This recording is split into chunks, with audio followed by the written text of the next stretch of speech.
participants of this international conference after these messages from Paris and Moscow. We will continue with the third panel, topic Euro-Atlantic commitment to Bosnia and Herzegovina.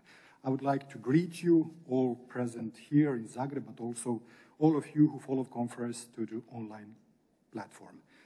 I am Vanja Gavran, Deputy Secretary General of International Pan-European Union and former President of the Pan-European Union of Bosnia and Herzegovina, and I'm pleased to be able to moderate this panel today in which will participate Gordan Grlić-Radman, Minister of Foreign and European Affairs of Republic of Croatia, Zlatko Lagumdzija, former Chairman of the Council of Ministers of Bosnia-Herzegovina and former Minister of Foreign Affairs of Bosnia and Herzegovina, Nikola Špirić, Chairman of the House of Peoples of Parliamentary Assembly of Bosnia-Herzegovina, Dragan Čović, Vice Chairman of the House of the People, and Željana Zovko, Member of European Parliament and Vice Chair of the Committee of Foreign Affairs of the European Parliament, and she will address to us from Brussels.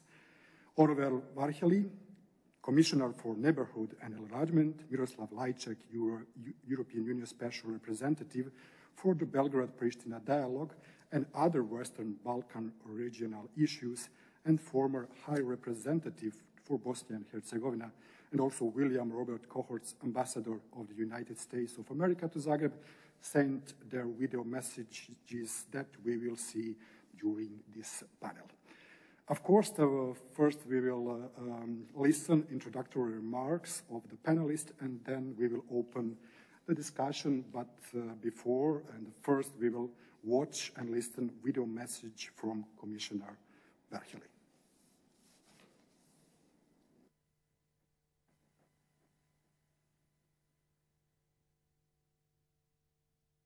Your Excellencies, dear participants, today we commemorate the 25th anniversary of the Dayton Peace Agreement that put an end to the deadliest war on European soil since the Second World War. We commemorate the loss of lives and pay tribute to all the victims. Today, we remember the tragedies of the past with the promise to never let them happen again. Euro-Atlantic cooperation has always been an important axe in the Western Balkans. The Dayton Peace Agreement was a joint effort of the international community and a milestone in EU transatlantic cooperation in the Western Balkans. We consider the region to be of crucial importance for the stability, security, and freedom of Europe, and it is also our task to help you to overcome the still existing difficulties, such as the heavy legacy of the war in Bosnia and Herzegovina. We have the same goal: lasting peace, stability, security, and prosperity in Bosnia and Herzegovina and in the Western Balkans. Therefore, we all must continue to cooperate, and our ambition will bear fruit and give a new, peaceful, and prosperous future for this country and for the region. The Western Balkans are a priority for the EU. We share the same history, the same destiny, and it is in our strategic and security interest to bring the region into the EU. The future and fate of the Western Balkans is a geostrategic question and our common responsibility.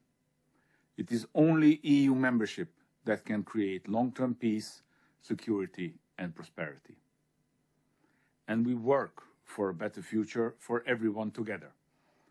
Accelerating integration of the Western Balkans in the European Union has been the clear priority of the EU and especially of this Commission since the very first day of taking office. Bosnia and Herzegovina applied for EU membership in 2016. For the country, the time has come to race from Dayton to Brussels. In its 2019 opinion, the Commission identified 14 key priority areas that the country needs to fulfill in order to be ready to become a candidate for EU accession. We are working on these 14 priorities with Bosnia and Herzegovina. I hope that in the next year we will see delivery. For this, we need Bosnia and Herzegovina to deliver on these priorities by accelerating reforms on key areas like the amendment of the Constitution, the independence of the judiciary, fighting organized crime and corruption. It also means the functionality and cooperation of state institutions must be ensured at all levels so that they are able to effectively participate in EU decision-making and to fully implement and enforce the EU acquis. Last month, at the Sofia summit, the leaders of the region have agreed to the creation of a common regional market for the Western Balkans. This is a milestone of economic integration on the way towards EU accession. It will bring down borders for trade, borders for investment, and borders for people. It will build bridges within the region we missed for more than 25 years. These are hard tasks, but Bosnia and Herzegovina is not alone. The European Union will continue to support it. The year in front of us offers a rare opportunity. I encourage all leaders and citizens in Bosnia-Herzegovina to take the chance to build their own future with determination. And in this struggle for a better tomorrow, the EU will continue to be at your side in the effort towards building a modern, democratic, prosperous, and European Bosnia and Herzegovina.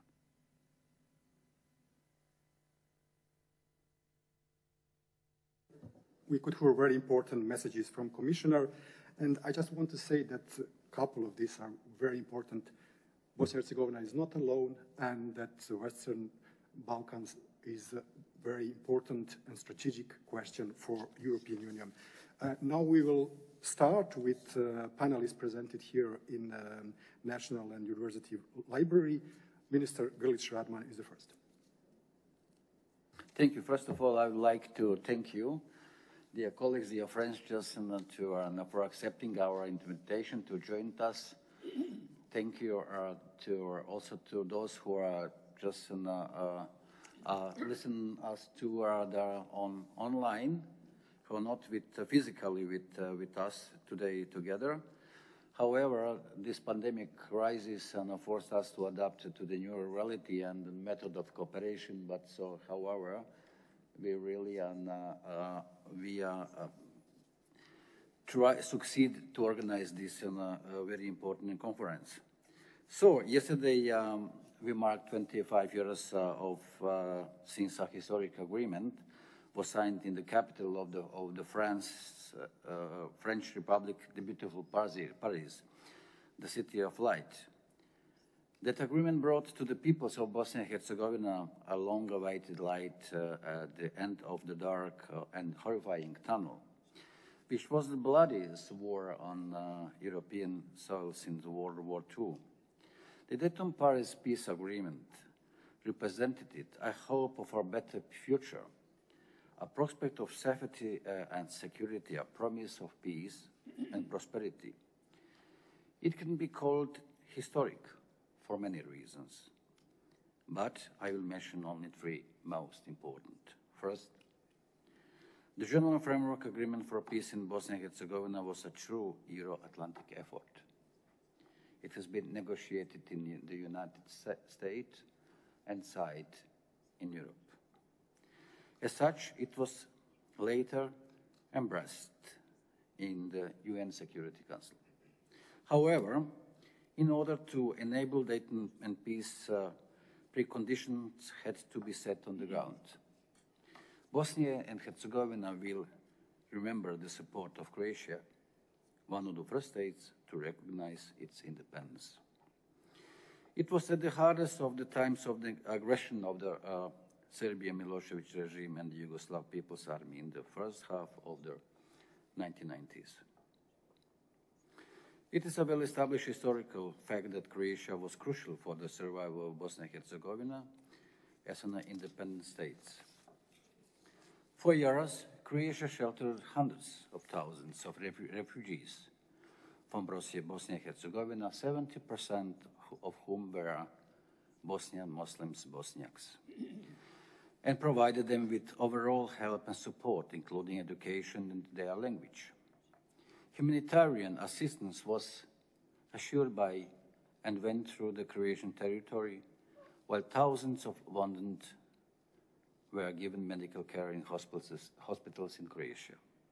Upon the request for aid from the leadership of Bosnia-Herzegovina, and in accordance with the existing bilateral agreements, Croatia prevented the fall of the UN safe haven of Bihać and the repetition of the Srebrenica genocide in the city in 1995. Croatia, determined to join the Euro-Atlantic structures, played a pivotal role in defeating the Serbian aggression, ending the war, reversing the balance of powers, and enabling the signing of the Dayton-Paris Peace Agreement. As a signatory of the agreement and as a neighboring and friendly country, Croatia bears special interest and responsibility towards the well-being of Bosnia and Herzegovina. In that respect, Croatia reiterates its commitment and full support to territorial integrity of Bosnia and Herzegovina as a sovereign and united country, and to the equality of three constituent peoples. Only a stable, peaceful, and united Bosnia and Herzegovina is a generator of stability in Southeast Europe and beyond. Its place is within the European Union and within NATO. Second, the Dayton-Paris Peace Agreement has reconfirmed and codified the historical and fundamental principle enshrined in the constitutional framework of Bosnia and Herzegovina since 1963 and present for centuries in this multinational country. There are three peoples as owners of sovereignty and political legitimacy in this country. Serbs, Croats, and Bosniaks are equal in every respect and should have the same responsibility to enact this equality and safeguard the stability of this political framework. The founding of Bosnia and Herzegovina on the principle of equality of the three constituent peoples was decisive for the successful conclusion of the Dayton Peace Agreement in 1995. Only on this basis was it possible to get support of the negotiating sides for ending the war and embarking on the path of establishing a sovereign and territorially integrated multinational Bosnia and Herzegovina. The full implementation of the Dayton-Paris Peace Agreement was and still is the anchor of stability and peace in Bosnia and Herzegovina. Third, the agreement is crucial also for the European future. The EU has been reiterating its unequivocal commitment to Bosnia and Herzegovina's EU perspective as a single, united and sovereign country ever since. We all want to see Bosnia and Herzegovina making decisive and sustainable advancement towards political stability, functioning judiciary, dynamic market economy, and overall well-being and progress. In that regard, the Euro-Atlantic integration process is crucial for reaching stability, security, prosperity, and democratic transformation of the country. What Bosnia and Herzegovina needs today is more cooperation and less division. Its stability and functionality greatly depends on the constitutional equality of its three constituent peoples, Bosniaks, Serbs, and Croats. If that equality is not respected, it will continue to be a source of tensions, functional gridlocks, and possible crisis. Do not be misled here. It is not a struggle between Bosniaks, Serbs, and Croats. It is a struggle between those who want to demolish that equality and impose themselves on another one, and those who offer a way forward based on European models of decentralization and federalism, where differences are seen as strength rather than weakness. just like in other states where several distinct linguistic and national communities exist in Europe and beyond. Balanced and modern power-sharing mechanism provide the best framework for cooperation and state functionality.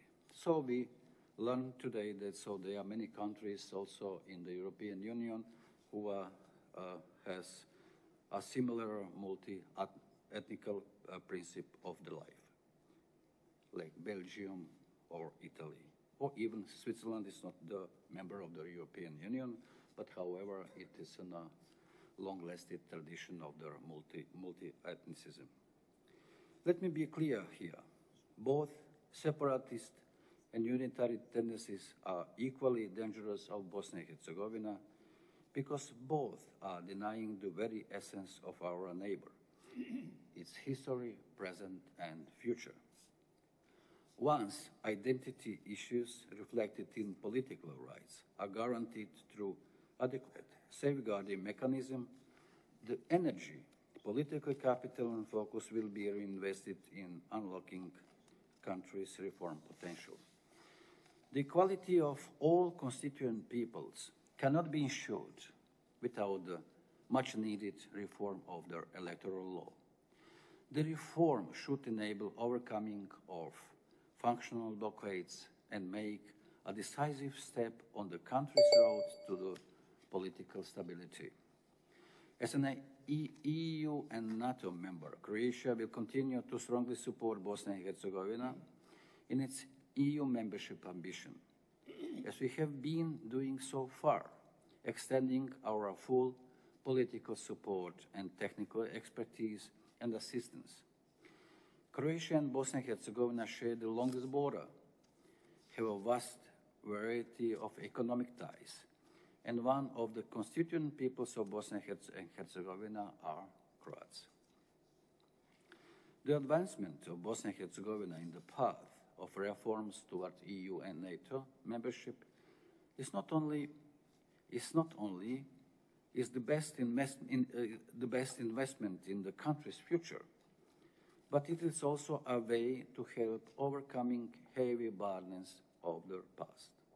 The stability of Bosnia and Herzegovina is of utmost relevance for all of its neighboring countries and for the entire Europe. In order to support its European path, in addition to steadfast political support, Croatia has been implementing technical assistance projects that transfer the experience from our EU pre-accession process through the framework of the European Partnership Agreement. In conclusion, Bosnia and Herzegovina merits our stronger and more focused attention, understanding, and support. As a multinational state, it will not reach political stability and economic development unless the identities issues reflected in political rights are guaranteed, as it was envisaged 25 years ago by the Dayton Paris Peace Agreement. Thank you. Thank you, Minister, for your remark. I just can say that one of the words that I really remember from your remark is security and stability of Bosnia-Herzegovina. We will continue later, of course, with the discussion, and now I will give the floor to Mr. Zlatko Lagumdzija. I already told that he was chair of the Council of Ministers and also in different political positions in Bosnia-Herzegovina. He's not now in some political position, but he's still very active in political life in Bosnia-Herzegovina. Mr. Lagumdzija, please. Thank you. First, I want to thank to Mr. Grlić for convening such a really diverse group of people on the event, on this event, since it provides really, for me, the best platform for exchange some views on Dayton 25 years later. So I congratulate you and thank you very much, my dear friend. A lot of discussions that we heard today, I cannot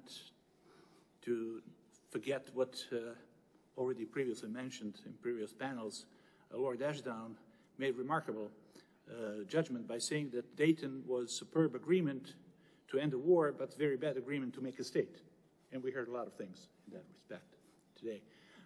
If European Union and NATO are serious about themselves as well as about the values they claim to stand for, then I think that Euro-Atlantic commitment to Bosnia-Herzegovina, like the title of this panel is, have to be vocal, visible, and action-based while supporting us to keep changing our country, becoming normal, liberal democracy and secular civic state and shared society. Unfortunately, there are some very serious players who are trying to talk about how that we go in the direction of segregated maybe society and even separation. But I'm absolutely sure that no one who is serious today is calling for unitarian state in a country. There are some unserious people and maybe dangerous people, but that's not the issue. So what I'm talking about is about the country that is celebrating and protecting institutionally and individually our multiple identities, ethnic, religious, gender, sex orientation, or whatever, as citizens of Bosnia-Herzegovina and European Union in normal state of Bosnia-Herzegovina. From the EU and USA, we do not expect nothing else but to treat us without double standards and offering us only the reforms and institutional construct which they're offering to themselves. Is it Canadian or Swiss? I'm ready to accept it on a blank check. I'm confident that the American administration will act along the principles which are encapsulated in recent words of President Biden and his clear message while he was recently commemorating 25th anniversary of Srebrenica genocide. In the same manner, I have no doubts, and I fully endorse what we heard from Josep Borrell today, as well as the spirit of his article that was very concrete one, called From Dayton to Brussels, Working Together for Stable and Democratic Bosnia-Herzegovina, during his visit in Sarajevo on November 21st. With its cultural, ethnic, and religious mix, I quote him, Bosnia-Herzegovina has traditionally been unity in diversity and united in diversity the same way the European Union is, and hopefully will be. To these words, I can only add that in 2030, I'm sure that the European Union, a little bit optimism from my side, and Western Balkan, as well as our neighbors, we will look the same. They will become like us, or we will become more like them. We may all look like Sarajevo during 1984 Olympics, or to look like besieged city in Sarajevo in 92, where later sentenced war criminals were killing thousands of innocent children before the rest of the world woke up.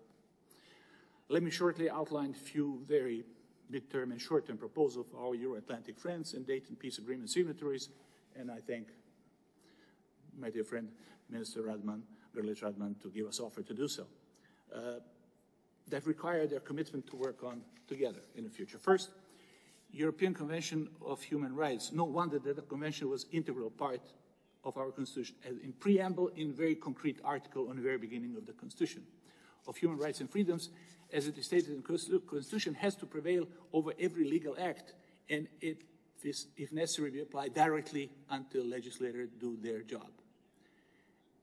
As said, it is already in our Constitution, and not many European countries have that as part of the Constitution, not maybe any one of them. Some, and very few of them, has that as article, as an international agreement that is superseding every legal document in European country. But we are that lucky country that is not still alive. We have 4 European courts for human rights verdicts about discrimination of members of non-constituent people in overall country, as well as for Serbs being disprivileged in Federation or in Bosniaks and in Republika Srpska. No one so far appealed in front of the International Court of Human Rights in Strasbourg for Croats who are disprivileged in Republika Srpska. We hear repeated claims that European court verdicts, which are about discrimination of all citizens, become misused for so-called issue, which we heard today very many times, constituent people.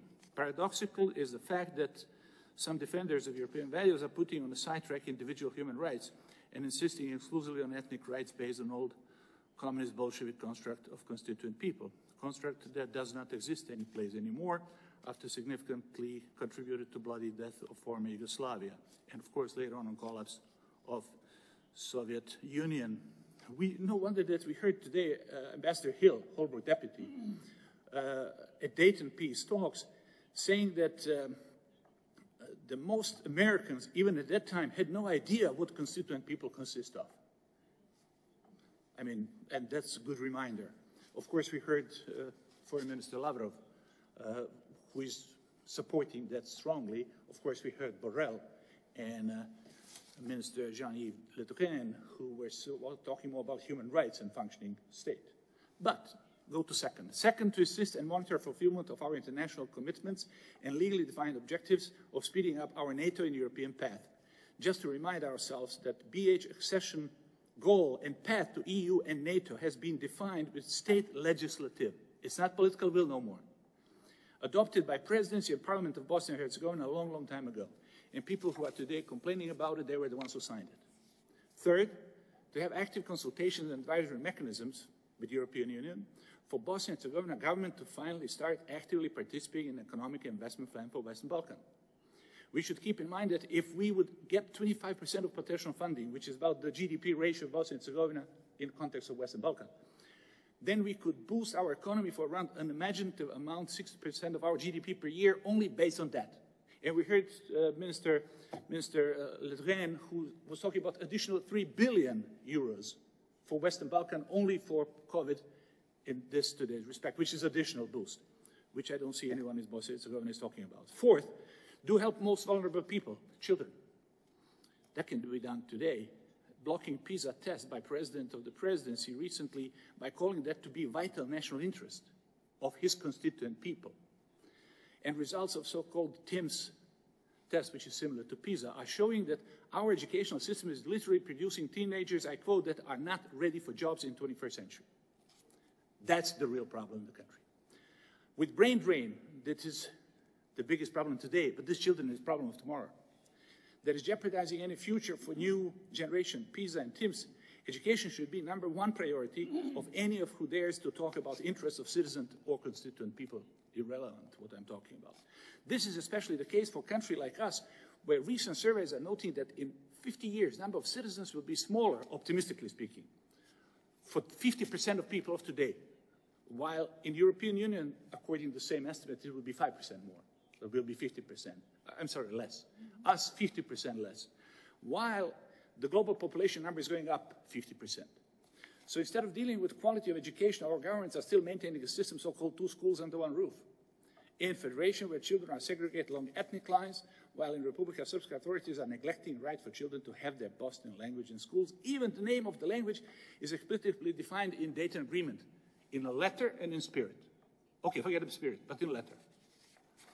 I appeal to EU and OSCE that are committed to normal state of Bosnia-Herzegovina and to use all authority to stop this educational system madnesses that I just briefly mentioned. Fifth, finally.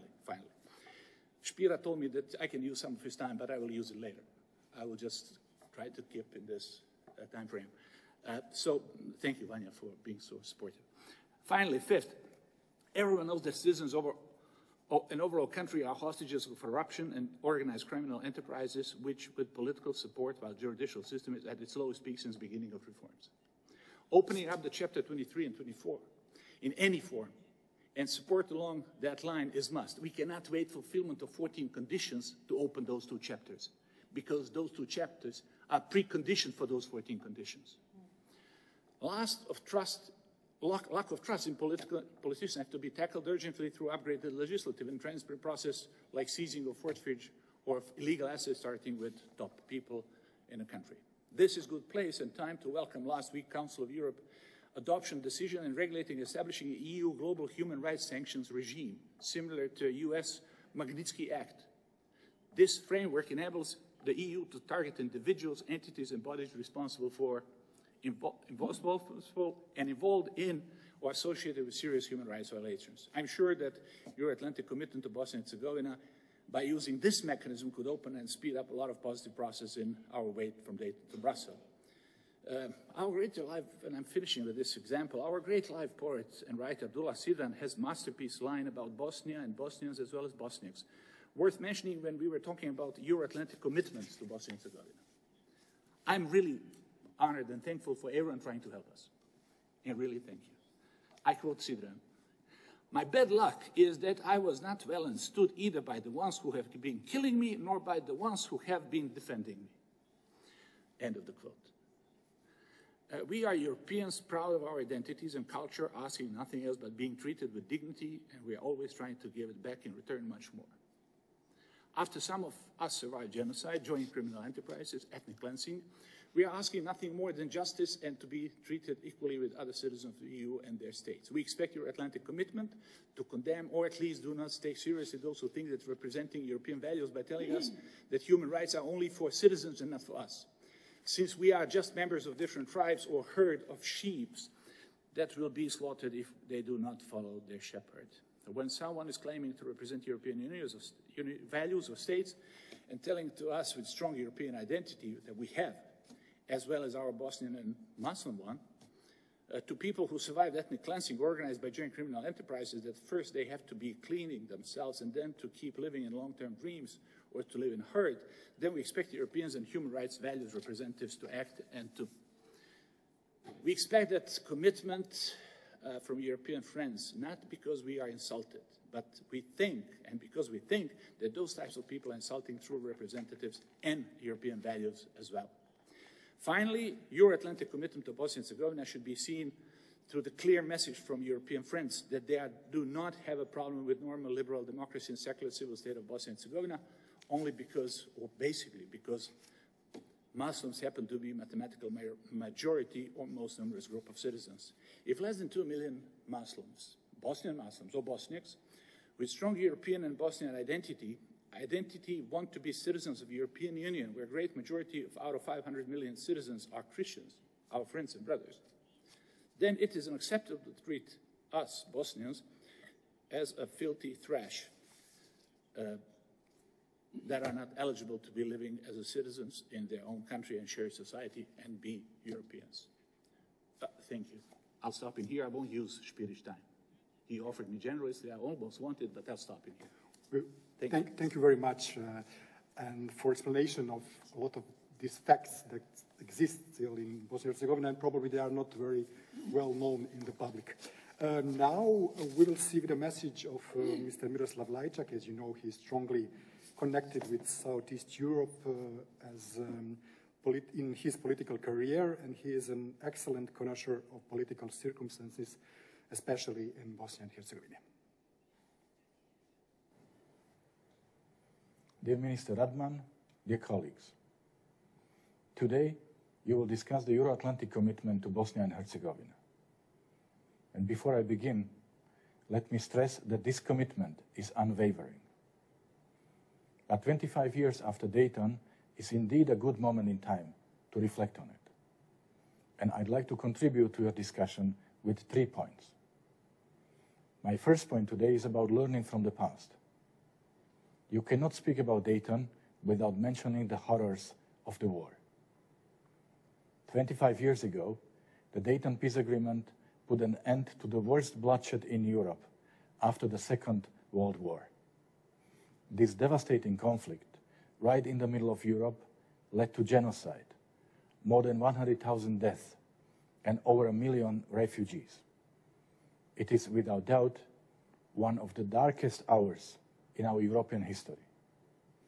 It reminded us once again how easily the flames of hatred can be fanned, how intolerance, mistrust, and divisive language weakens our social fabric, how it can turn societies living in peaceful coexistence into something vicious, toxic, and violent. And one of the lessons learned, which today, unfortunately, is more timely than ever, is the lesson about what hate and intolerance can do to people, to societies, to countries. This is why whenever we witness that hate-fueled ideas and rhetoric are becoming mainstream, we have to stand up against it, speak out, and treat each other with dignity. My second point today is about acknowledging the present and the fact that no peace agreement is perfect. Dayton symbolized a new beginning, a chance to build a safer, better, and more prosperous future for all people in Bosnia and Herzegovina, acknowledging its cultural, ethnic, and religious diversity. But as it is the case for so many peace agreements, the picture on the ground 25 years after is a mixed one. And today, Dayton has also become a buzzword for Bosnia and Herzegovina's very complex governance setup, with its inter-ethnic checks and balances and its administrative lines. One of the key phrases of the Dayton Accord is, "The parties have agreed to seek." It carries one important message, namely that the responsibility to rebuild a post-war Bosnia and Herzegovina, to make the idea of a democratic, prosperous, inclusive Bosnia and Herzegovina a reality, lies in the hands of the people of Bosnia and Herzegovina and its elected leaders, and not international actors.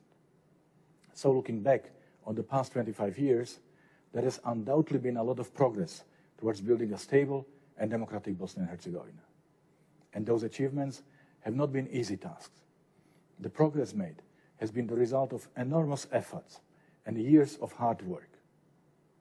My third point is about the road ahead, about making the European dream a reality. The 25th anniversary of the Dayton Peace Agreement is an important milestone. It should be a moment which inspires the political leadership of Bosnia and Herzegovina to transition from the structures that ended the conflict to the principles that speed up progress for all people along the 14 key priorities outlined in the European Commission's opinion. Doing so should further accelerate the transition from Dayton to Brussels. And here I would also like to share my personal experience in Bosnia and Herzegovina. The overarching topic across all my meetings, conversations, and discussions, from political and religious leaders to students and small shop owners, was the shared dream of a European future and a European Bosnia and Herzegovina. The intensity of this firm belief, which does not know ethnic or ethnic lines, was and still is overwhelming. It is what unites Bosnia and Herzegovina.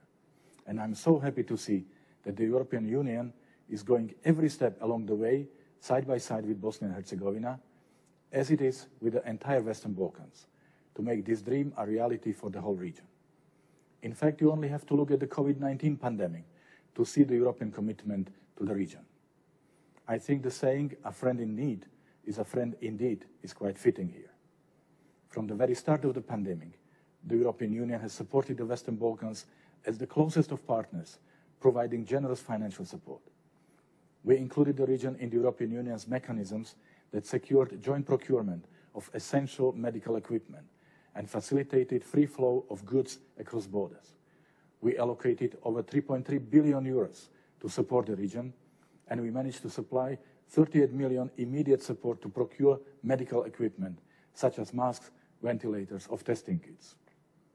And since we are speaking about Bosnia and Herzegovina, let me break this down a bit, using it also as an example. Bosnia and Herzegovina already got 7 million euro of immediate support to the health sector. It will get 73.5 million in assistance funds for social and economic recovery and 250 million macro-financial assistance. And to support businesses and the public sector, an economic reactivation package of 80.5 million is foreseen. For me, this is a clear sign of our commitment to a European Bosnia and Herzegovina. Ladies and gentlemen, Bosnia and Herzegovina needs and deserves a positive and credible vision for the future of its people, regardless of their background, religion, or identity, and above all, for its youth. But while the international community stands firm in our commitment to Bosnia and Herzegovina, the real work to make this European future for the citizens of Bosnia and Herzegovina is indeed becoming a reality and has to be the one priority for all local politicians of the whole country. I wish you a fruitful discussion.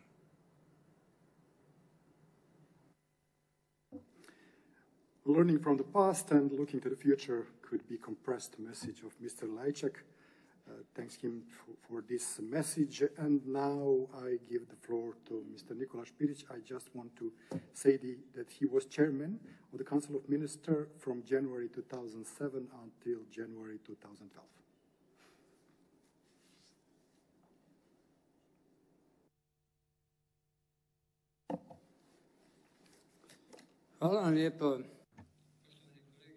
Thank you, ladies and gentlemen. It is my pleasure to be able to be with you in Zagreb and thank in person to the Ministry of Foreign Affairs and the Croatian Academy of Science and Arts to celebrate the 25th anniversary of the Dayton Accords, which stopped the war in Bosnia, and it is very appropriate to remember the architects of Dayton. Some of them are not among the living anymore, and also to look at the Dayton Accord also in a critical manner.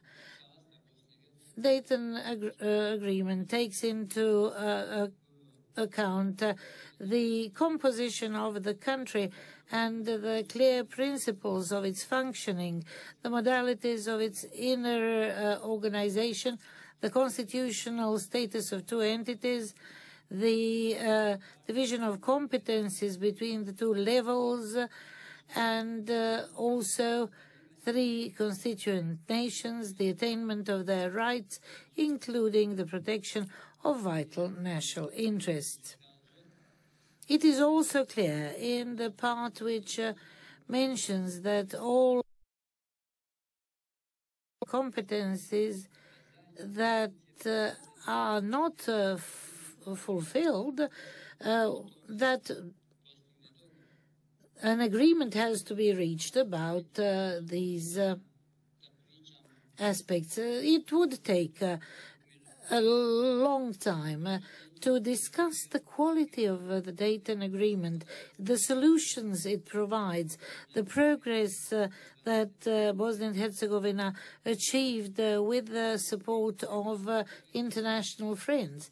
But there's a lot of denial, and we could almost claim that there was no progress. But I am one of the witnesses of the headway we made in Bosnia and Herzegovina since 1998. There are problems that are not related to Dayton in Bosnia and Herzegovina that we need to resolve, but we have to find solutions for all. Bosnia and Herzegovina is very often lagging behind in many ways. So the implementation of Dayton was accompanied by a great deal of discussions, different interpretations, the pressure from the OHR, and a lot of politicizing and contradiction that slowed down Bosnia and Herzegovina on its European way. And I can agree with the former High Representative Petric, who said a few days ago in Sarajevo, also marking the 25th anniversary, he said this anniversary is an opportunity to embark on a new European path, a more cooperative one, and I trust that the moment is right to reduce the international presence in Bosnia and Herzegovina. And he invites to a different approach to international presence in Bosnia and Herzegovina. I'm more than grateful for all the assistance Bosnia and Herzegovina got from our international friends. However, I am afraid that the way we operated in Bosnia and Herzegovina produced a high dose of dependence on what goes on outside Bosnia and Herzegovina, also produced many political parasites and political elites failed to take the opportunities that Dayton provided, waiting for something they called Dayton 2, something that would meet all the wishes and of the political elites. And what we need in Bosnia and Herzegovina is the internal dialogue as a guarantee of future, looking each other in the face, not turning our backs to each other, and finding common ground with respect to what the country we live in will look like. We need to take into account different opinions, but we have to start doing that now because there's been a lot of stalling. And I'm one of those who are of the opinion that the international assistance was sorely needed in Bosnia and Herzegovina. High commissioners imposed as 103 laws, as we heard from Mr. Lagumdzija, intervened also with over 100 amendments in order for the constitution to be changed. So the High Representative appears in the role of a legislator, and it cannot be a substitute for the establishment of institutions. So the democratic flows in the country are stagnant, and I'm deeply convinced that this was not productive as an exercise, not in the way it was expected. 25 years later, I invite that we go back to Dayton to take all opportunities it offers, and revolutionary solutions would be a step in the wrong direction. And the attempt to create some kind of an internal Bosnia and Herzegovina is a denial of Dayton. So it impedes the reaching of an agreement and just accommodates the wishes of only one part of the political elite. Constituent nations are now in the position of acting like athletes on track. It is like a race, everyone running to reach the end of the race, and however, our aim is not the same. So we were pursuing different objectives, and there's a fear in Serbs, and I think also in Croats, there's certain fear. However, all the change has to come from within Bosnia and Herzegovina, and I believe it will be endorsed by our international friends. I have for a very long time been present in the political life of Bosnia and Herzegovina, and as concerns the future and the need to intervene in the text of Dayton, that will produce additional fear and stall the process further. And I think there are many other things that we can do, perhaps without tension and wrong political interpretations. Bosnia and Herzegovina has to fulfill the 14 conditions that the sea gave it in order to get the status of candidate country. And I'm sure that this would cause a great deal of optimism. And we can discuss Dayton politically, academically, or in any other way. It is, however, our priority to fulfill the 14 goals, and there has been some agreement that was reached. Mostar will have elections on the 20th. Also, death penalty was removed from the constitution of Republika Srpska. Some of the laws were changed, the laws on public spending, and also the strategy of integrated border management, the laws on processing war crimes, and so on. There have been achievements, but we don't mention them, and also there are some things which were not realized in an appropriate way, such as the public procurement law and some others.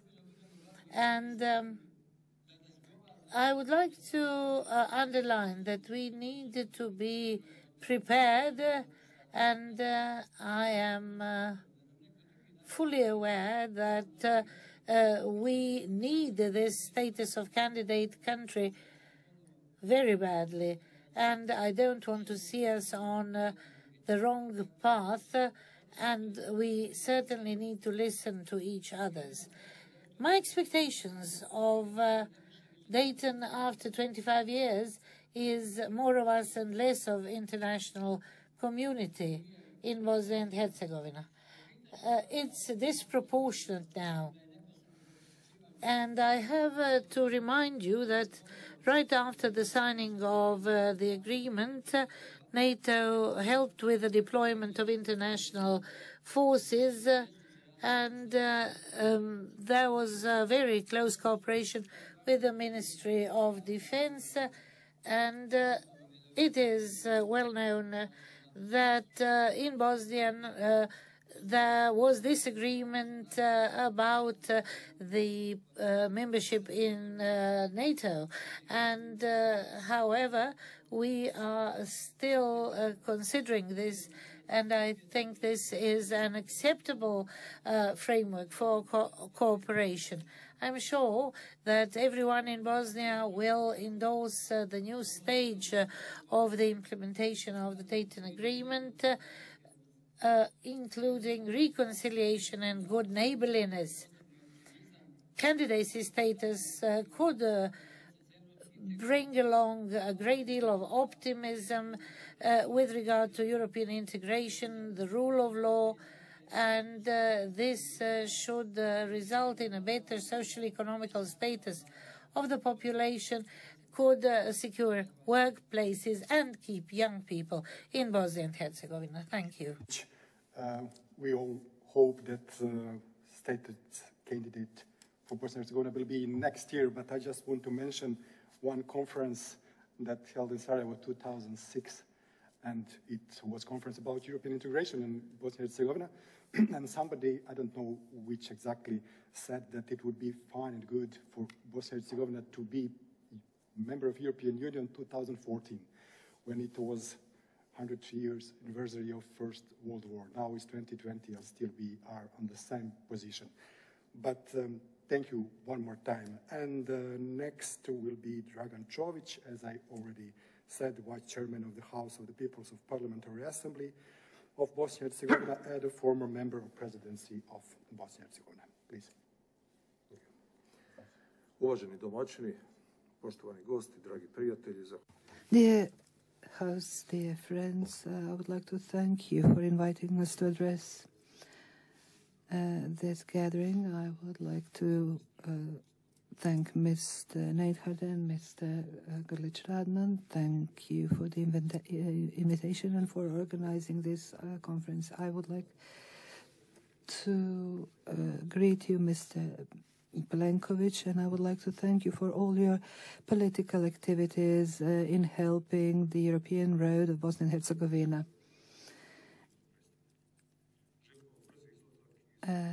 I wish you a speedy recovery from the COVID isolation. These days, we have heard comments on the effects of the Dayton Accord. While reviewing its biggest achievements, which was ending the war and establishing a new state, and the restrictions that we still recognize as obstacles which prevent new reform processes. I will not comment the different approaches by political analysts and the positions from which they have been commenting on the 25 years from the Dayton Accord. I would like to use simple words and tell you what effects we have today as a product of activities of all the protagonists and who shared the responsibility for the implementation and the interpretation of the Dayton Accord. Some will say that we have been going through various phases and that we need some new phases of the Dayton Accord. Today's concept of the internal organization of Bosnia-Herzegovina differs from the initial idea. We call those crawling changes, which are the result of the activities of various international factors over the 25 years.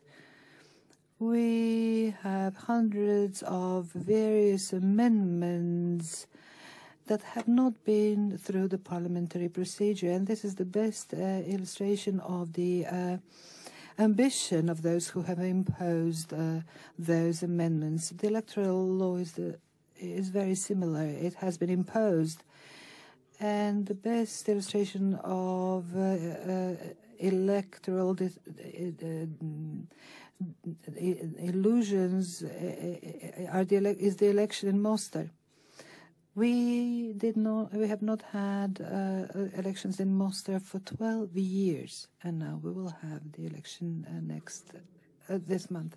The result of imposed practices in dealing with the problems in Bosnia and Herzegovina is the phenomenon of two schools under one roof. For example, the privatization law, whose results have been disastrous. The majority of those imposed solutions and the crawling changes as the result of the actions of the interpreters of the Dayton Accord may be described in a similar way. I've been witness to all of that, but I will not go into the details. We heard from some participants in this conference who have witnessed all the peace processes and accords before the Dayton Accord, and who have also participated in the Dayton negotiations, that the peace is not just, but it is still peace, and that the Dayton Accord is just a framework which leaves a lot of room for the executive, legislative, and judiciary powers in seeking the best solutions. I can agree that this is the best way to look at this accord. All that it took was to respect the principles of the equality of the constituent peoples, subsidiarity, the legitimate representation, which may be seen in Annex 7, and the consensus in the decision-making process. The mechanism of coordination which we have adopted through the consensus of all in Bosnia-Herzegovina as a precondition for applying for membership in the EU is the best example of how decisions should be made at all levels of power in Bosnia and Herzegovina. However, as we are seeking an effective solution for a stable Bosnia and Herzegovina, there are a lot of abuses and an unhidden majorization of the Croatian people without any legitimate representatives of one of the constituent people, in this case the Croatian people. For example, the election of the representative in the Parliament of Bosnia and Herzegovina is a good example. The Dayton Peace Accord has established a framework on the civic and ethnic concept of power in order to preserve Bosnia and Herzegovina. The civic approach to the establishment of power in a local community saved the city of Mostar, and the houses of representatives at the level of entities and Bosnia-Herzegovina as a whole. Also, the protection of constituent people through the groups of constituent peoples and others, and in the presidency of Bosnia-Herzegovina, which will have 3 members of the body which represent the 3 constituent people. Annex 4 also envisages the protection against overvoting in the parliament, or i.e. in the house the principles as a good framework of the Dayton-Paris Peace Accord have been violated very seriously. For example, in the Federation of Bosnia-Herzegovina, and 3 times when the Croatian member of parliament has been elected 3 times, predominantly by Muslim votes. Even the slightest progress in the construction of a functional society has been hindered. And some previous times during the ex-state where these attempts were usually called the Saido-Bajramović phenomenon. As of lately, the protagonists of such policies have been sending a clear message to the Croatian people, calling the Croatian people a minority people, telling them that the process will come to an end with elections in 2020. We have been able to hear such statements from Bosniaks and their representatives. The concept of civic democracy, with the clear indications for the building of the Federation of Bosnia-Herzegovina as a predominantly Bosniak state. For such attempts, because of such attempts, we are concerned with the silence of international partners and the administrations who were breaking their neck in running to new solutions which were imposed.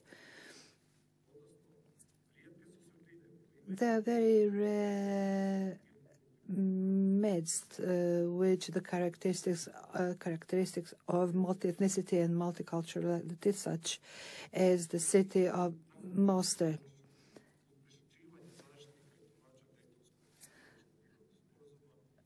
The interpreters of the Dayton Accord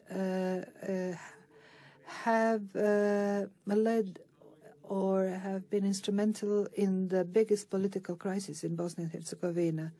The advocates of the civic internal concept are perceived as pro-Bosniak forces, and all those who dare point to the historical values of Bosnia-Herzegovina and the Bosnian Herzegovinian society and clear federal determinants of the Paris-Dayton Accord are pinpointed as fascists in the electronic media.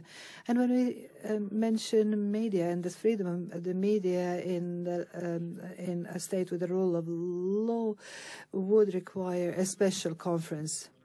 For example, a channel in the Croatian has been proclaimed the vital interest of the Bosniak people in Bosnia-Herzegovina. And the key struggle for power is reflected in the police and judiciary institutions of Bosnia and Herzegovina. For a year, we have in vain tried to establish whether the employees of those institutions will have the adequate education required by such institutions. Dear friends, I wanted to share with you my position on the progress of the Dayton-Paris Peace Accord and the opportunities that the framework provides us. If we want to build Bosnia-Herzegovina as a European state, a state of 3 constituent peoples and all the other citizens of Bosnia and Herzegovina, on the 20th December we will have the election in Mostar, which will be the end of all the local elections in 2020. The result will be proclaimed by the Central Electoral Committee, which was appointed by the Parliament of Bosnia criteria against the criteria as a result of the forceful imposition of national representatives.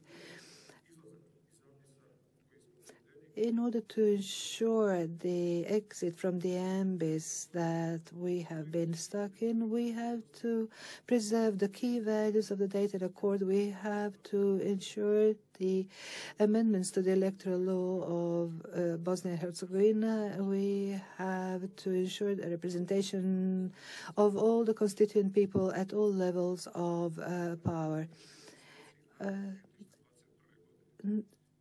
in the first 6 months of next year, we should relax the relations and implement the election result at all levels of power.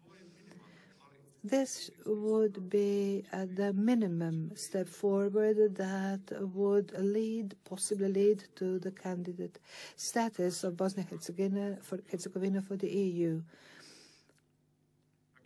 And finally, I would like to say that I recognize our integration activities as the next step forward for Bosnia and Herzegovina, which does not have an alternative.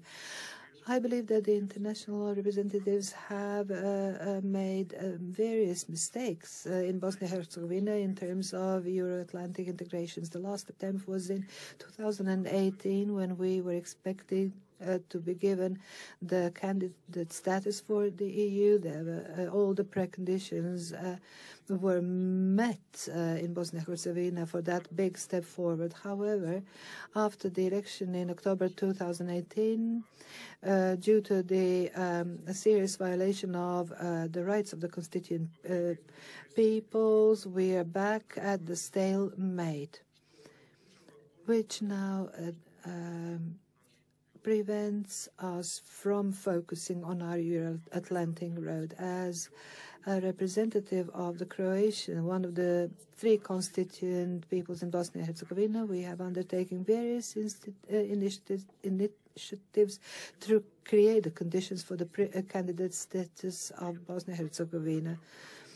We want to strengthen our cooperation with NATO, establish the necessary level of trust. It is very important that next year, as the election year, provides us with the best opportunity for key amendments in Bosnia-Herzegovina and to open the road to Euro-Atlantic road. Dear friends, please stick to Bosnia-Herzegovina, which has fostered multiculturality, multi-ethnicity, diversity, which is the wealth of the whole area, and especially of my homeland, Bosnia and Herzegovina. Let's give a chance to the way of thinking which fosters the legitimate representation of all the 3 constituent peoples in Bosnia and Herzegovina, and which can launch us on the reforms that will lead to a better future. Thank you very much. Thank you, Mr. Čović. Now I see that we have Mrs. Zlatko on video connection in Brussels, but first we will see a message of USA ambassador here in Zagreb, and this message will be the last one, and then we will, after remarks of Mrs. Zlatko, I will open and I will ask some questions that we already opened in this session. Good morning, it's Bob Kohorst, the U.S. Ambassador to Croatia. I am proud of the role the United States played 25 years ago to help end Europe's worst conflict since World War II. Since 1995, our bilateral partnership has expanded to benefit the people of Bosnia and Herzegovina, the United States, and the entire Western Balkans region. Since the Dayton Accords were concluded, the United States has provided more than $2 billion in assistance to advance our shared interest in Bosnia and Herzegovina's stability and democratic development. We appreciate Croatia's role in maintaining this peace as a signatory of the Accords and as a strong example to the region of the progress and prosperity that can be achieved through Euro-Atlantic integration. Croatia is proof that a better future is possible through building consensus and addressing the reforms necessary for EU membership. The Dayton Accords were the first necessary step on the path of peace and prosperity for Bosnia and Herzegovina. As guarantors and witnesses of that document, we have committed to walk beside Bosnia and Herzegovina on that path as it achieves its full potential, understanding that we cannot walk it for them. This obligation belongs to Bosnia and Herzegovina's citizens and leaders, and they have a clear path to follow. This includes delivering on the EU's 14 priorities, which include crucial steps to reduce corruption and improve the rule of law, as well as implementation of the European Court of Human Rights rulings. These legal decisions require BIH to ensure equal rights for all citizens, whether they be Bosniaks, Croats, Serbs, or members of other ethnic groups. The United States welcomes constructive discussion and negotiation on electoral reform. A significant step toward prosperity and security will be Bosnia and Herzegovina's full compliance with the European Court of Human Rights and BIH Constitutional Court rulings and the recommendations of the OSCE's Office for Democratic Institutions and Human Rights and the Venice Commission. In these discussions, we must keep focused on our destination, the full realization of a prosperous and democratic Bosnia and Herzegovina that is both an EU and NATO member. That involves ensuring that all citizens have the same opportunities to run for office and elect representatives of their choosing in government. We stand ready to support such discussions, and in 2021, it is the year to do it. As friends of Bosnia and Herzegovina, we call upon BIH's political leaders to exercise the political will to make progress toward Bosnia and Herzegovina's Euro-Atlantic future. We ask that political party leaders consider the shared interest of all citizens rather than those of one ethnic group. At the same time, challenges to the legitimacy of BIH's current presidency serve to weaken rather than strengthen international cooperation. They also undermine the integrity of the state, while it is clear that only the state of BIH can join the EU. While electoral reform can and should be considered, we must acknowledge and engage the elected leaders of BIH. Bosnia and Herzegovina may consist of 3 constituent peoples and 2 entities, but is a country, indivisible in its sovereignty. When its troops deploy as members of the international community to peacekeeping missions around the world, they deploy proudly under the flag of one country.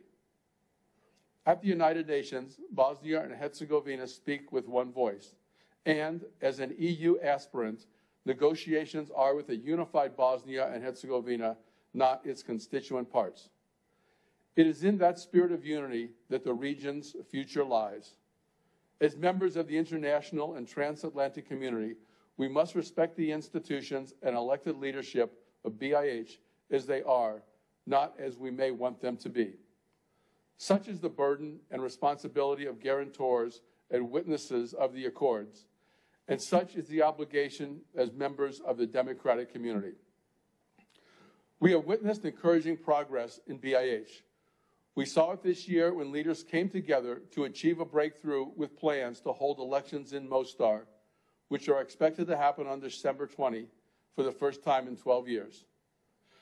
We saw it just last week when a plaque dedicated to Radovan Karadzic was removed in Pale, demonstrating Bosnia and Herzegovina's desire to embrace a peaceful and inclusive future.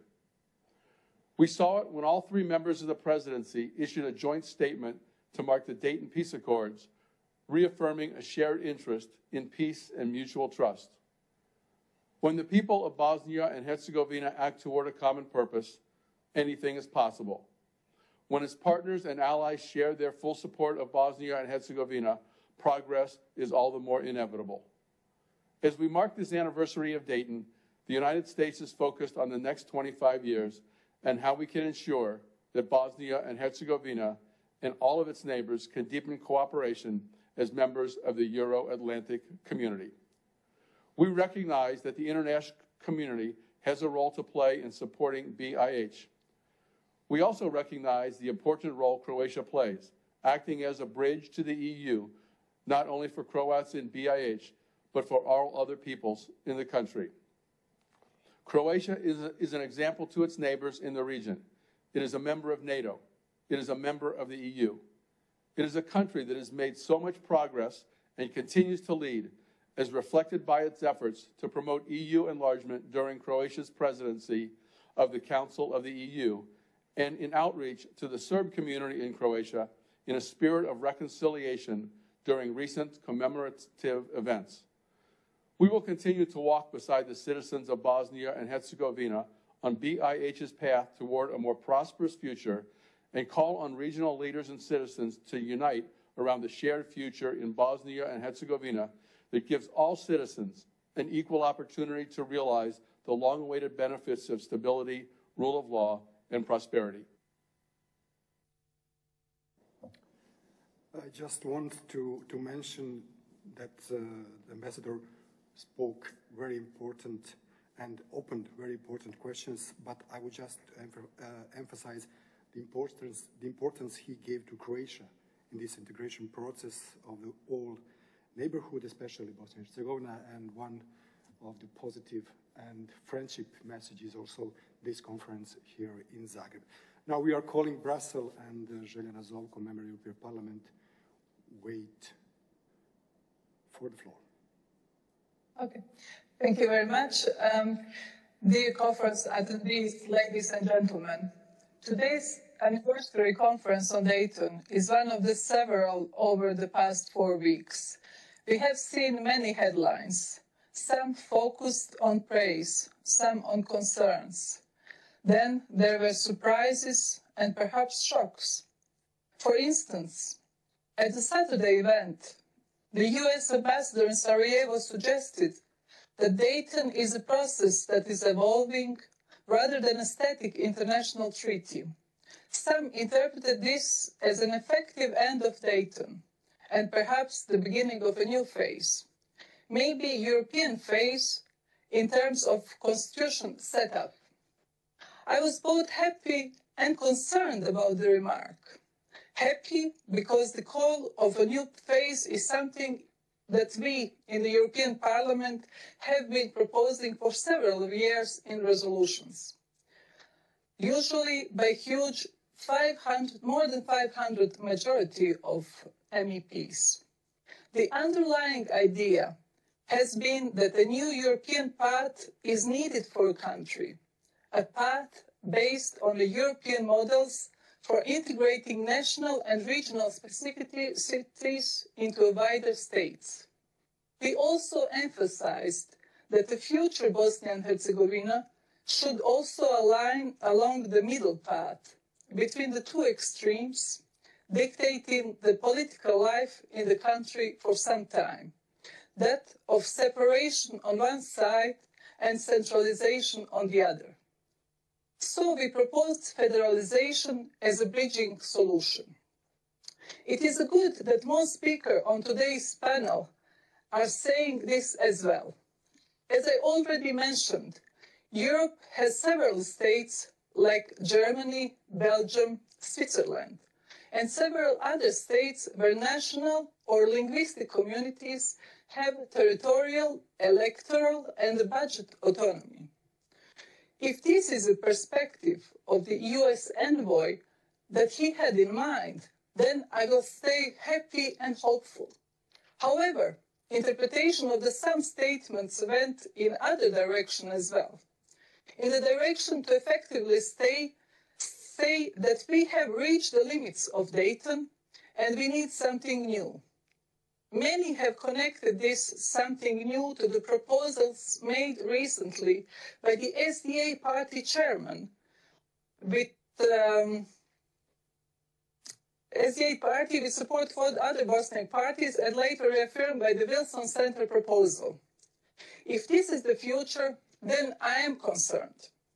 In Dayton, we have a peace agreement that all three constituent communities accepted 25 years ago. It has held country together so far. At least the principles have. Not necessarily its implementation, including many backdoor arrangement changes. What is proposed by the SDA and the Wilson Center is a wholesale stepping back from these principles, including the principles of the three constituent communities. Perhaps the only principle that can potentially hold the country together as one. This interpretation of the ambassador's remarks reminds me of another such event back in 1992, 28 years ago. I was a university student back then. I imagine the US ambassador has been as well.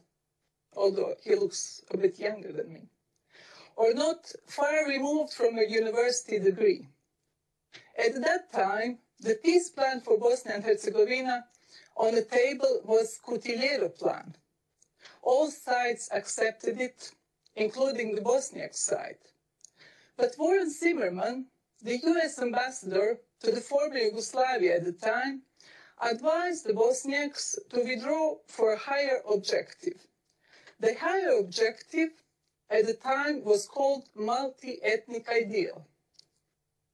It had the same intent at the SDA and Wilson Center today, formation of a civic state without national communities. We know what happened after that. Warren Zimmerman regretted the advice for the rest of his life. God bless his soul, he died in 2004. So, I offered this well-known momentum in policy history as an important lesson that we should keep in mind as we move away from Dayton. From this perspective, I have been encouraging a lessons learned exercise on Bosnia and Herzegovina issues in the European Parliament for some time. In December, we had the first such discussion in the Foreign Affairs Committee.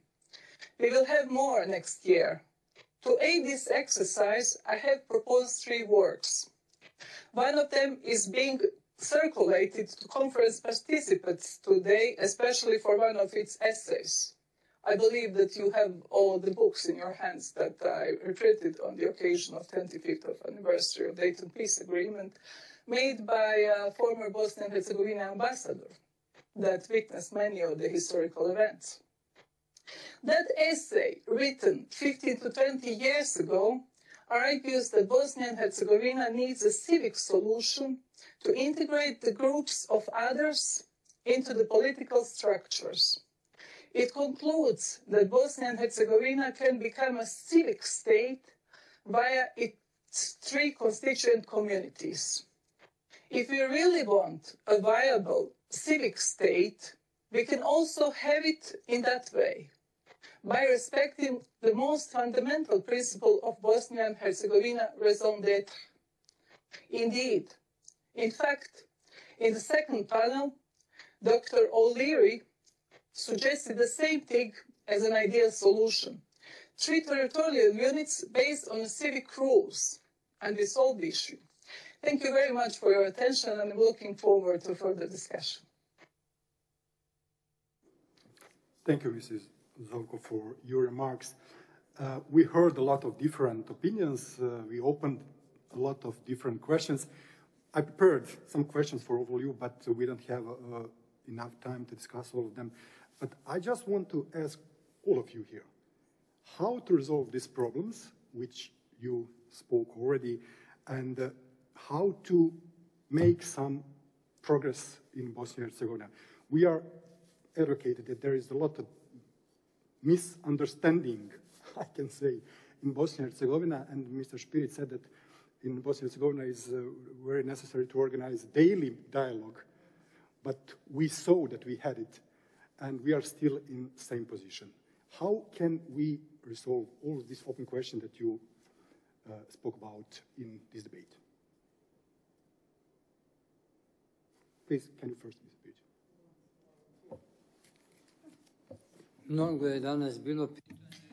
There were many questions asked today, and it's not a matter of fast action, but of a slow process within Bosnia and Herzegovina. And Bosnia and Herzegovina has to show that everyone feels comfortable in it. So without supremacy of any of the ethnicities, and of course we need the improvements in the economy. The territorial integrity is not disputed at all. Why would one of the nations feel that its constituent position is threatened? And my colleague Čović is right about that. We need to sit with each other and talk. People are actually unwilling to talk. They are waiting for an offer to come to the table from the outside. But the decision or the solution can be reached only within Bosnia and Herzegovina. So if there's that problem and other problems, then the parliamentary chambers that are empty on a daily basis need to get fuller, and we need to turn our faces to each other's and not turn our backs to each other's and wait for someone to bring the solution into Bosnia and Herzegovina. However, I am certain that the friends outside Bosnia and Herzegovina will be prepared to help us, and neither of the three nations will get what they want without such a dialogue. Why would federalization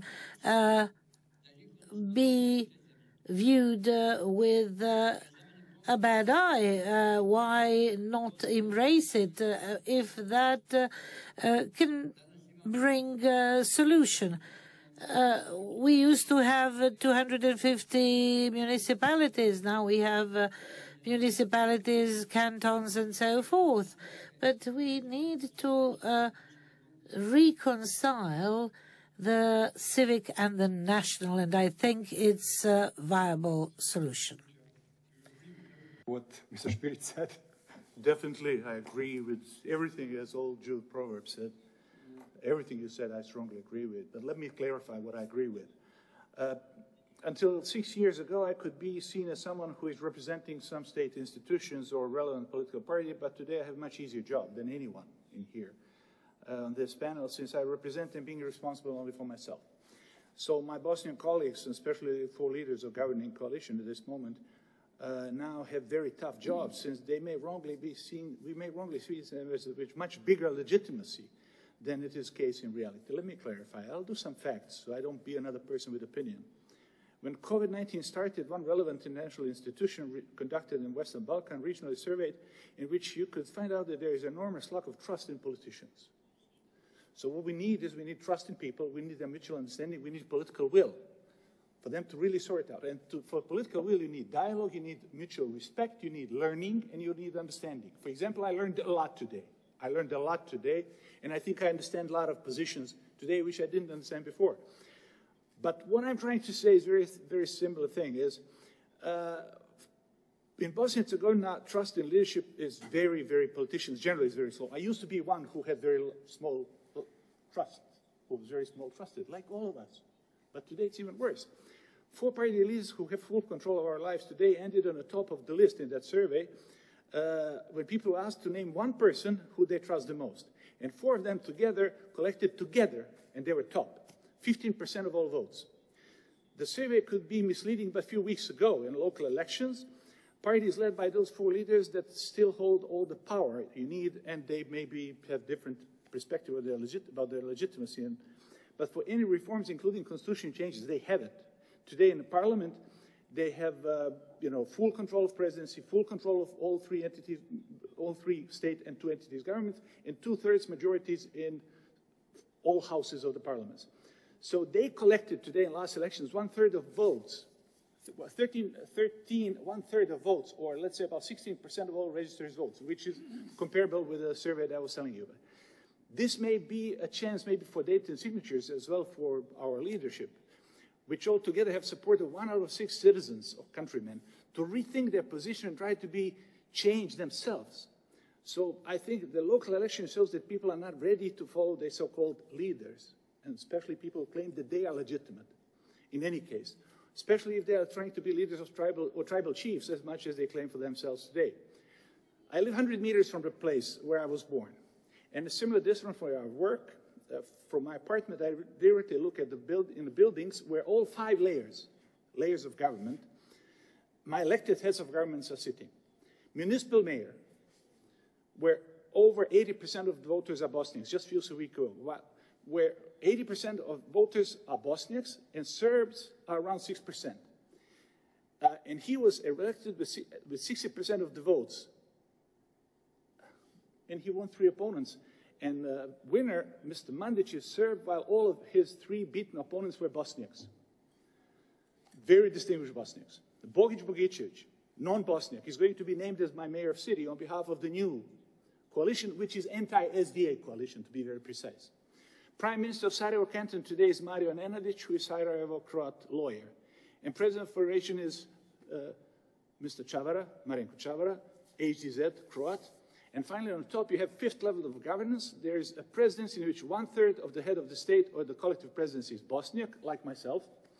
I happen not to vote for him, but that does not make me complain about ethnicity of any of them. So, as you can see, living in the capital of Bosnia-Herzegovina, out of my 5 presidents, just 3 million people of us, in latest Economist article, they don't know how many of us are. Plus minus 10%. 500,000 is someplace in the air. They don't know. We don't know. So what I'm trying to say is that, that presidents, or 5 presidents that I named you, 33% of them are Serbs, 33% of them are Croats, and 0.33% is Bosniaks. So city of Vareš, where about 60% of population are Bosniaks from second time in 4 years, are directly electing very great gentleman, Mayor Zlatko Marošević. He's Croat from HDZ, by the way. And he's beating strong SDA candidate 2 times in a row with significantly more votes, 2 times more votes than there were Croats registered in this municipality. So to end with Croat member of the presidency, guess which one? 15 years ago, it was Ivo Miro Jović, HDZ. He was elected by parliament after Croat member of the presidency at that time was removed by a high representative. And Ivo Miro was elected, was 10 votes in parliament, majority of SDA, and only 2 Croats from HDZ. Majority of the Croats in parliament did not give their vote to elected HDZ president. I did not vote for him, but I took him as my president, to be very precise. So what I'm trying to say, using fake European logic with just few examples, like Bogic, Marošević, Mandic, Nenadic, and Jović, I'm using 5 of them. All of them being ethnic, either Serbs or Croats, could not be treated as legitimate officials since they were all elected by a great majority of Bosniaks. And that's not the truth. So you cannot take one example and say this is an example that is showing about no illegitimacy. And then forget about everything else. I can talk long and long, but obviously we have to conclude. And thank you very much and Mr. Minister, really, I appreciate very much your will to organize this conference. I really salute you. I mean, because I really undoubtedly think that this is probably the best platform that I witnessed in recent years, and especially in this period, about rethinking and trying to be recreating some kind of hope for the people based on what we have so far and what we know. Dialogue, respect, learning, and understanding, building trust and political will based on those things. That's what the future, not only on Bosnia-Herzegovina, but the future of all of us in this country, in this region, and European Union, especially in Euro-Atlantic structures, because we see that Americans and Europeans are not aligned so much about this, but that's another story. Thank you. Would you like to add something, Mr.? Yeah, really, it's nice how the Germans say it, Ende gut, alles gut. It's nice to see that all the participants, the leaders from Bosnia-Herzegovina and representing the people from Bosnia, constituent people from Bosnia-Herzegovina, they agreed up the stable Bosnia-Herzegovina, functional Bosnia-Herzegovina, prosper Bosnia-Herzegovina, but who more than Croatia is really unhappy and to see that it will come to in fruition, to the outcome should be so like you mentioned, Mr. Lagumdzija. We know also each other for many years, and we met first of all in Geneva together when the negotiation also started in 1993, so in a permanent mission and so on.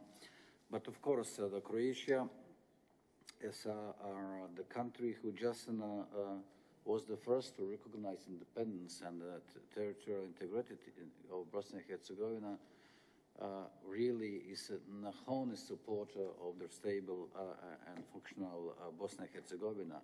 It's just a logical issue.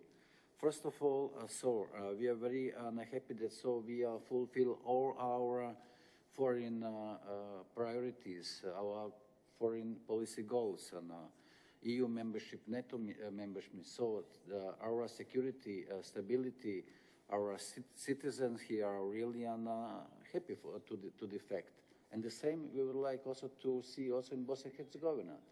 We would like to see the spillover process from stability to instability if there is, and not vice versa. So if the question, for example, enlargement, there are some countries also in the European who just argued that the enlargement process is not should be stopped until the reforms are implemented with the European Union and so on. We are actually against this approach, and we are among the other European countries who just would like to see this process, or the internal reform process and the EU enlargement process, just not to go in parallel and to getting along, so that in Croatia is really strongly advocate, and you will have the Bosnia-Herzegovina to have a really a friend in the European Union and NATO. But of course, the equality of their constituent people, the reform of the election law, and so that every constituent people should be happy with the country, and to feel that Bosnia-Herzegovina is really the identity is actually to guarantee the identity. It's very, very important, because the Dayton Agreement is actually based on this principle to guarantee the constituents. So, like we heard, also from Mr. Kasim Trnka, that it's so there for the centuries. But during the Second World War, the Zavnoh Accords, of the principles that Bosnia-Herzegovina is the multi-ethnic country, and from Muslims, Croats, and Bosnia and Serbs, it should be. It's something that it is the tradition. It's also based in the Dayton Agreement. It's not by accident that decided to how to recognize who is actually in Bosnia-Herzegovina. It's really, we need to understand and to convince the international community to respect this special complex of the multi-ethnic complex of Bosnia-Herzegovina. We cannot allow to impose some artificial models. And what are models? What is the aim of models if there are people not there? Actually, we should just not to hand over the ownership to the people of Bosnia-Herzegovina. You should to decide it, and we will support all your ideas like it was you did in 1995. We will support it. But you have also to establish dialogue, and of course you have to listen to. Every people should have a satisfactory and in the Bosnia-Herzegovina, and no one should be somehow in the inferior position of the others. The equality is very, very important, and it doesn't matter how many the number, and not to be outnumbered by others. Actually, the majority, if you see the magic formula in Switzerland, so we are heard today so many times of Switzerland as a model. 17% of Germans, 20% of French, and 5% of Italian, Serreto-Roman. But however, there is really a model, or how to say, actually the example how the people how the people actually could live together. There's so many, all Belgium and so on. But of course, respect, trust, peace. So they are really the most important, actually, elements. And thank you very much. So first of all, for coming and for having you here in Zagreb, and we are very proud to the fact that we are succeed and to organize. But had it not been my colleagues. So my colleagues on the first place, Mr. Anton Bukliush and my colleagues here around the table, so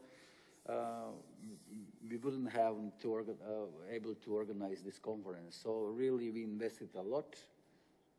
So first of all, it was not easy because there were some others who were a little bit suspicious regarding this conference. But however, so it's on the end of the day, so we are happy that recognize that our intentions were really positive and oriented to happiness and prosperity of Bosnia-Herzegovina, oriented that it is in our interest. We are Croatia as your neighbor. We share a common border, more than 1,000 kilometers.